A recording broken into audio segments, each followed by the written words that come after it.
Who do you think won the vice presidential debate? Walz, Vance? I'm going to give my point. Let's get to it.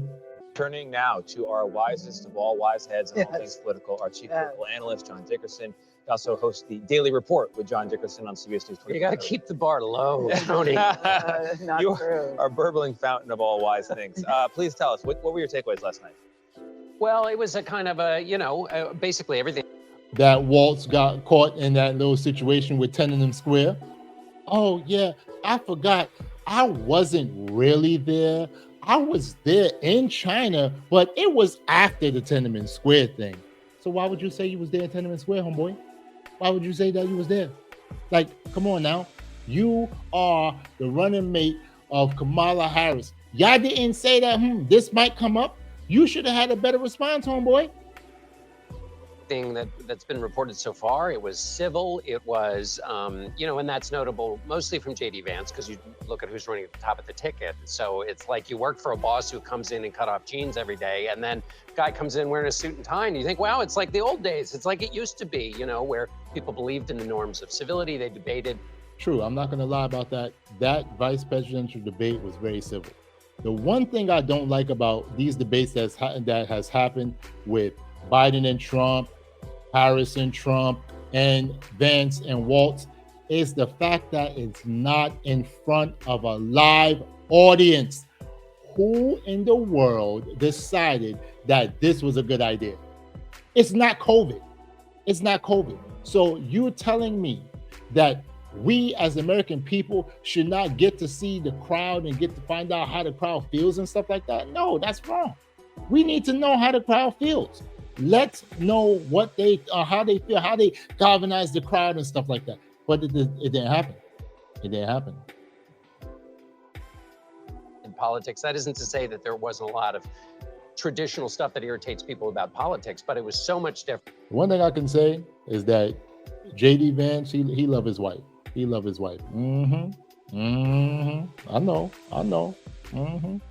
Listen, your boy loves some brown skinned women. Whew. They get your boy caught up, man. They get your boy caught up. Different than what we've heard from Donald Trump out on the trail. So that was the biggest thing. I think probably, though, kind of passes through and we move back into the race. That doesn't really change anything. Yeah, to me, one of the most talked about moments of the night was January 6th and the difference of opinion between the two. JD Vance seemed to say, look, I want to move forward, stop looking back, accusing the media like we always bring it up all the time. Can you still say that January 6th is in the past? Yeah. I feel that you can, especially when you look at some of the videos on January 6th and you see some of the chaotic things that they were doing. There's some funny videos out here like this.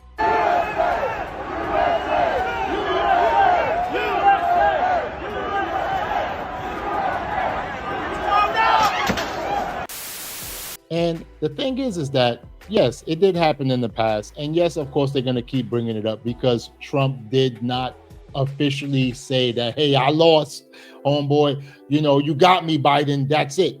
That's what I would have did. I would have congratulated Uncle Biden, be like, all right, look, homeboy, good racist, and Ray, and boom, boom, boom. But no, he didn't say that.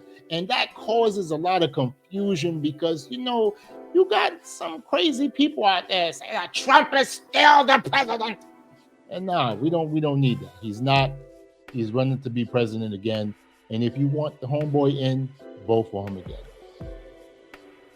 JD Vance said he's focused on the future. So a couple of things. One, when you spend a lot of the debate talking about how great things were in the Trump years, you can't then say, wait, but I'm focused on the future. You can't just remember the stuff you say is the good stuff. The second thing is, who's focused on this a lot and built his whole campaign around it is Donald Trump. So he's quite focused on this. But then there are two reasons I think this is really important that Senator Vance couldn't give a simple, yes, Donald Trump lost the election. Simplest question in the world. Still can't do it. And we interviewed Senator Tom Cotton, Republican from Arkansas, couldn't do it either.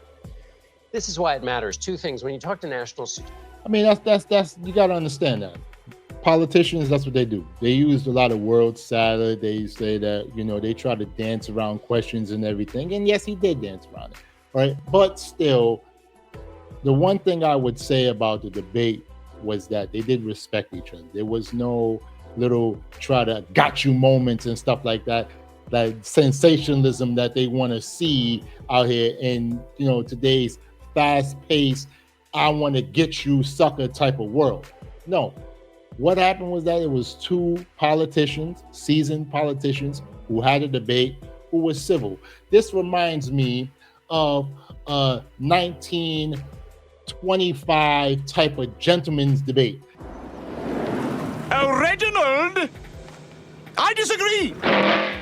That's what I feel it was. It was boring, and you know, it wasn't really got you moments and stuff. Instead of, but when Tim Walz lied, he did look flustered and stuff like that. I'm like, yeah, you know, I kind of, you know, misspoke.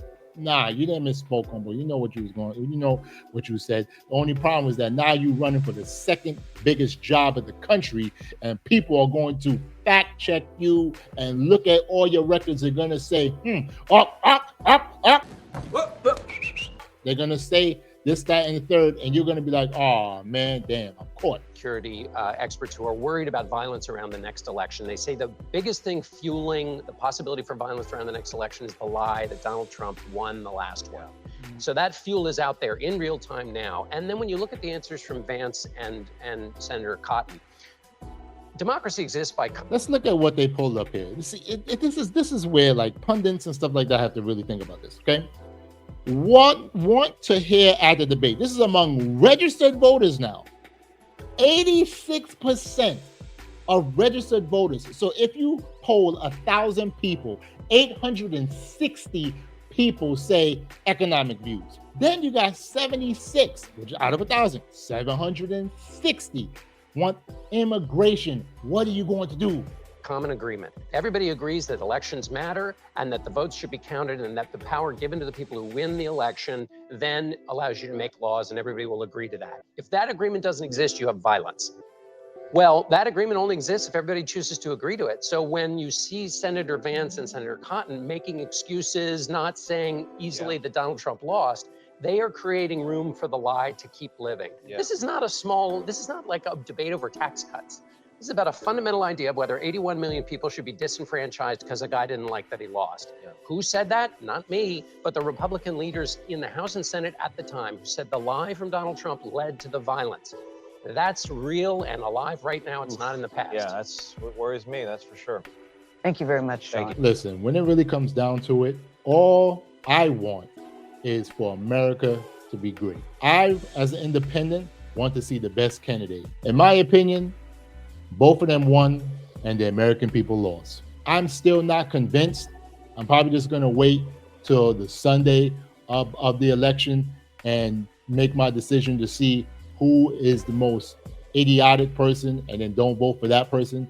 So I'll see what happens. But guys, it's getting ridiculous, and we're about 33 days left from the election, and we'll see who comes out on top.